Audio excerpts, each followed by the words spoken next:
Welcome to Your Intellectual Property Matters. Hello and welcome back to Your Intellectual Property Matters with Nolte, Lackenbach, Siegel. NLS has decades of experience helping businesses protect their innovations, brands, and creative assets.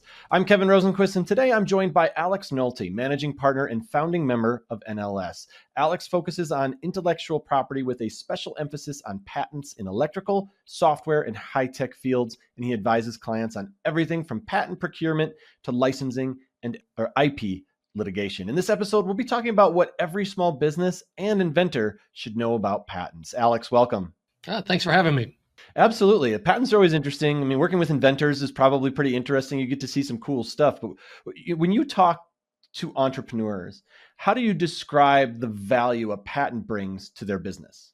That's the tricky one. There's, before you describe value, you have to figure out if they need a patent or not. Probably half of entrepreneurs truly need a patent and the other half don't necessarily need it, but it could be beneficial. So there's a big value proposition there. But when you have a patent on your innovation, you have by law, the right to exclude others. So whatever your widget is, whatever your innovation is, if you have a patent on it, you can stop everyone else from doing it, which gives you an exclusive market. So huge value if you need it and then you get one.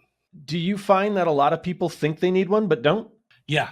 Really? We talk with a lot of folks, probably, at least daily, someone calls and says, I've started this new business.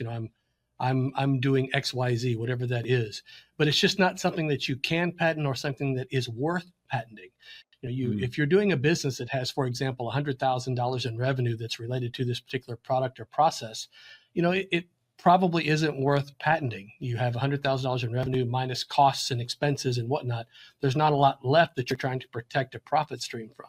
And so there's kind of a value in there. When you've got something that's doing more than that, say $200,000 or $250,000, and you've got decent margins, then it kind of becomes worth, protecting a little bit more. So there's a balancing act in there. And we talk to a lot of people and say, you're probably just better not to.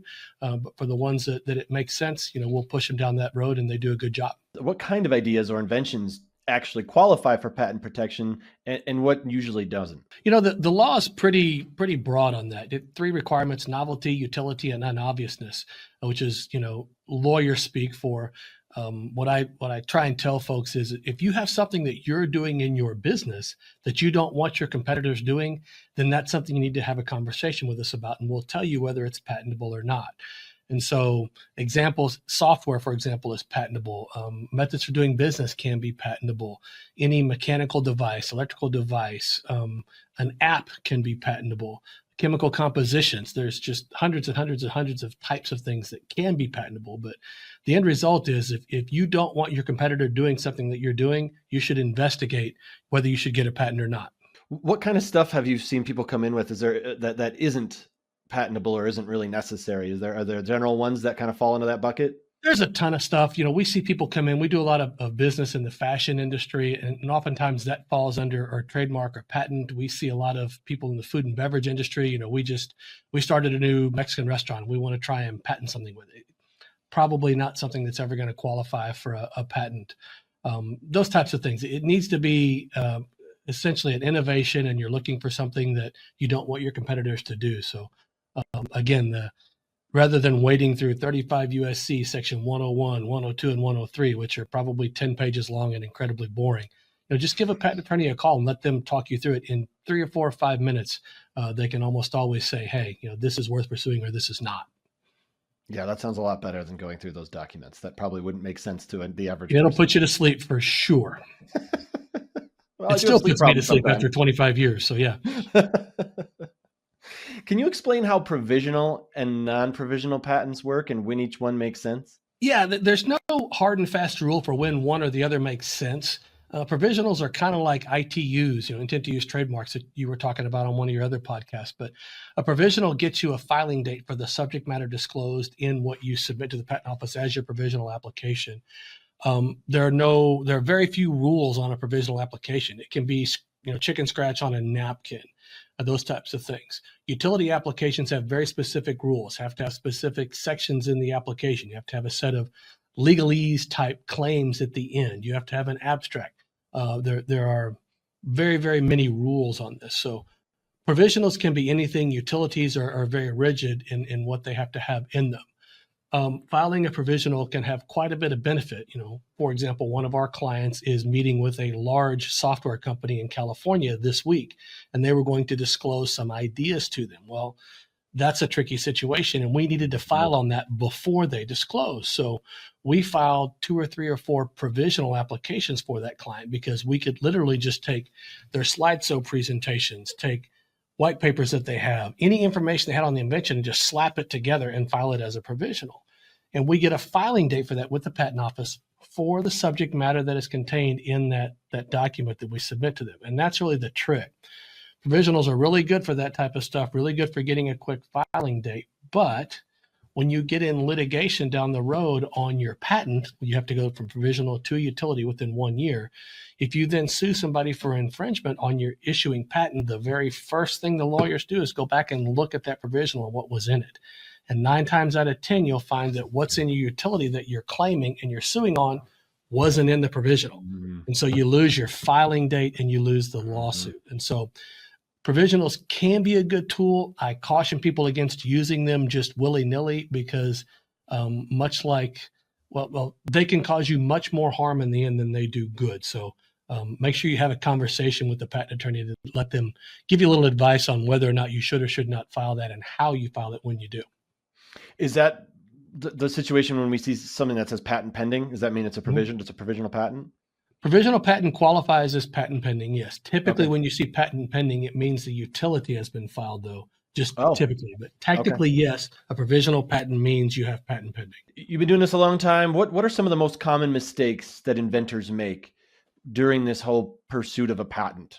Patents are a lot harder to do on your own than, say, trademarks or something. So you don't have a lot of people going wild and trying to do it themselves. Certainly, the biggest mistake I see people make is publicly disclosing their invention before they file for a patent. By doing that, under the current law, if you disclose before you file for a patent, you can still get a patent in the United States, but you can't get any foreign rights. And so I've seen people disclose, to an trade show or something like that, and then they'll come back and want a foreign file in a year or two, and they can't. They're blocked. And so to get around somebody's patent, all you have to do is go make it in Canada. And now patent doesn't apply because you're not doing it in the U.S., the only place where they can get a patent. Wow. Quick public disclosures, or 2 quick public disclosures, is probably the number one thing that I see happening, that we call it committing self-intercourse. You're kind of screwing yourself a little bit when you do that. Self-intercourse. I have not heard it put that way. That is a technical patent term. It's somewhere in the law, I'm sure. I'm sure it is. It's definitely something that's taught at every law school, I'm sure. I probably so, yes. I'm sure of it. That's awful, though. That's tough.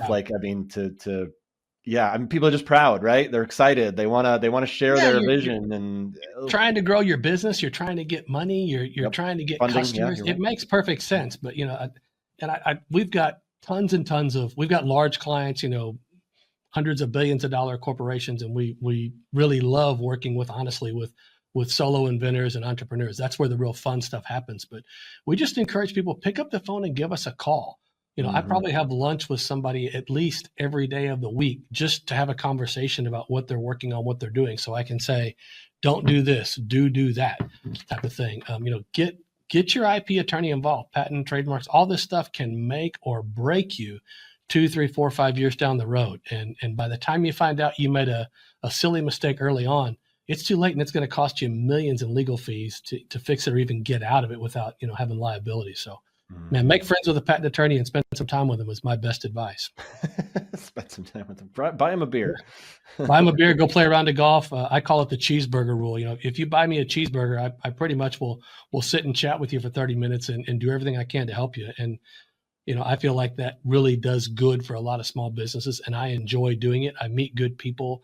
I feel like I'm doing good for the fellow entrepreneurs and businessmen out there, and I love doing that.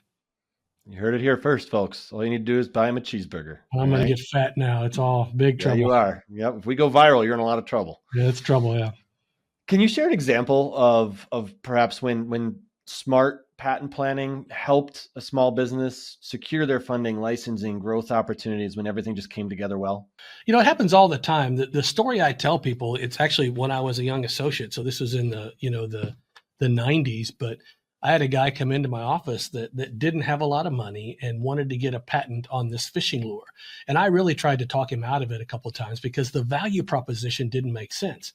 He was coming in with, wads of bills in a Folgers coffee can at the time, and was going to pay like that. And I felt terrible because at that time it was, $3,000 or $4,000 to file a patent.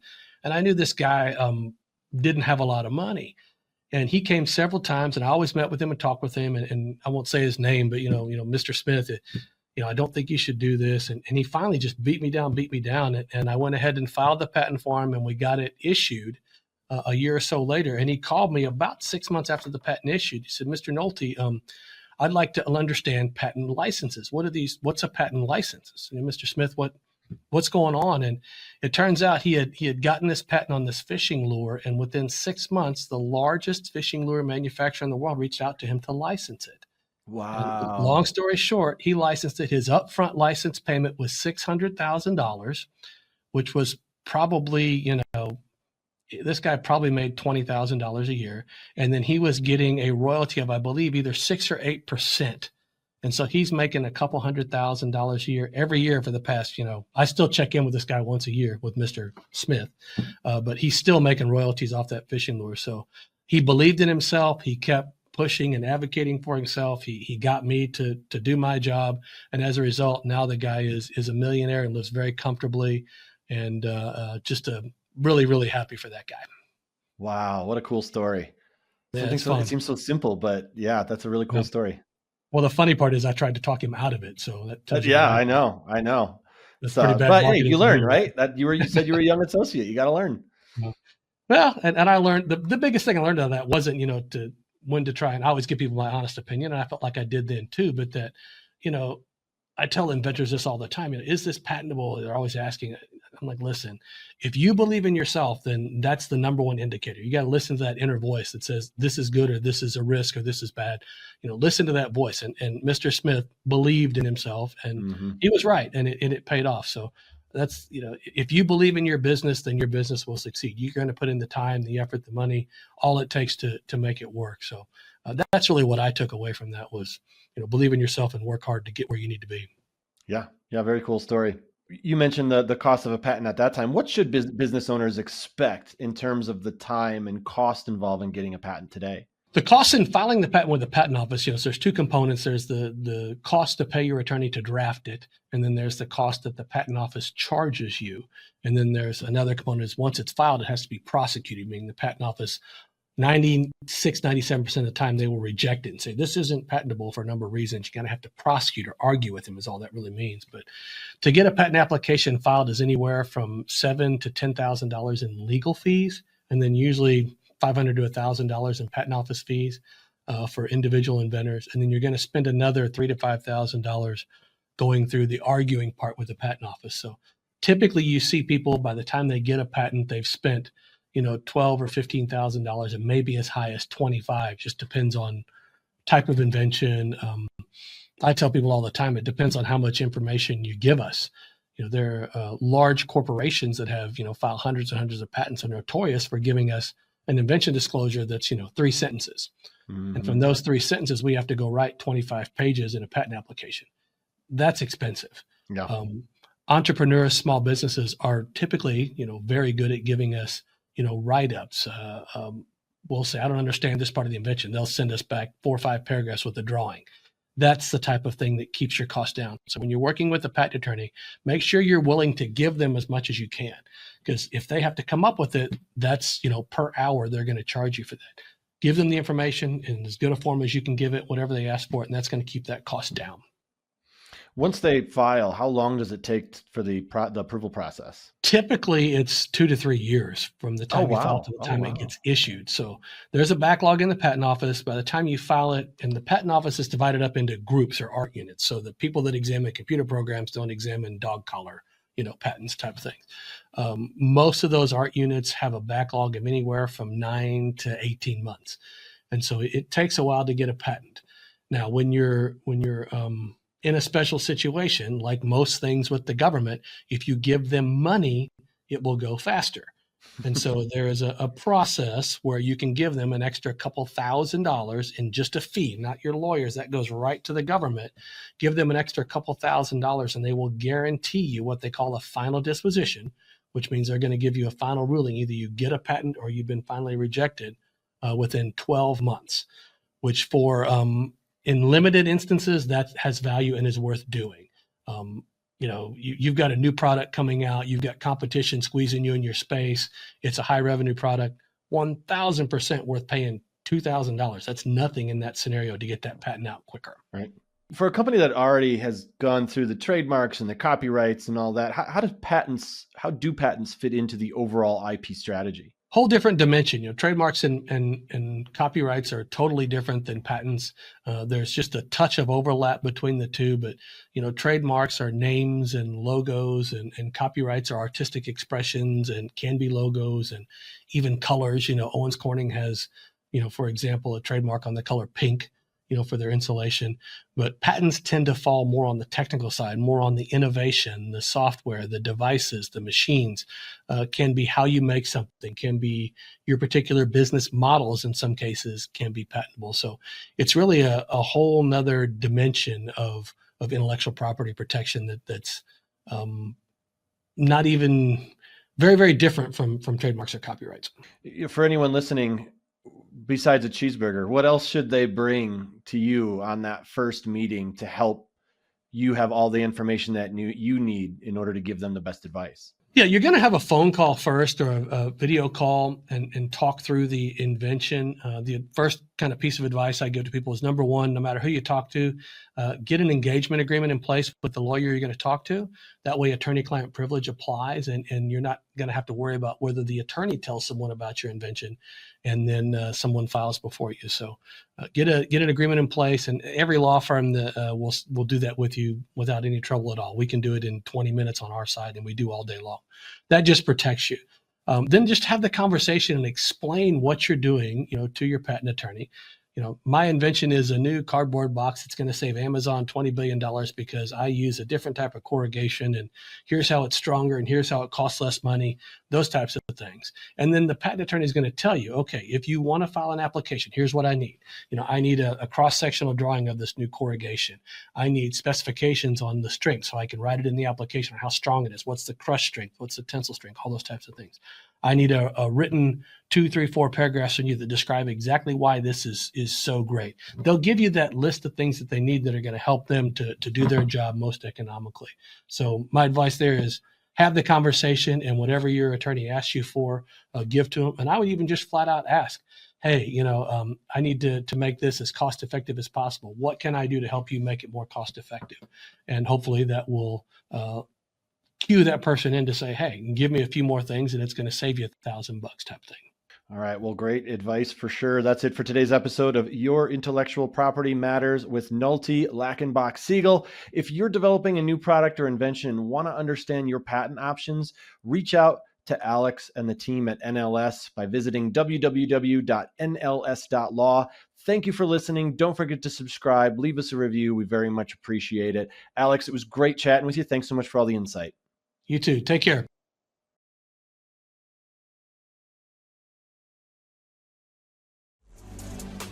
Thanks for watching. Be sure to hit that like and subscribe button and leave us a review in the comments.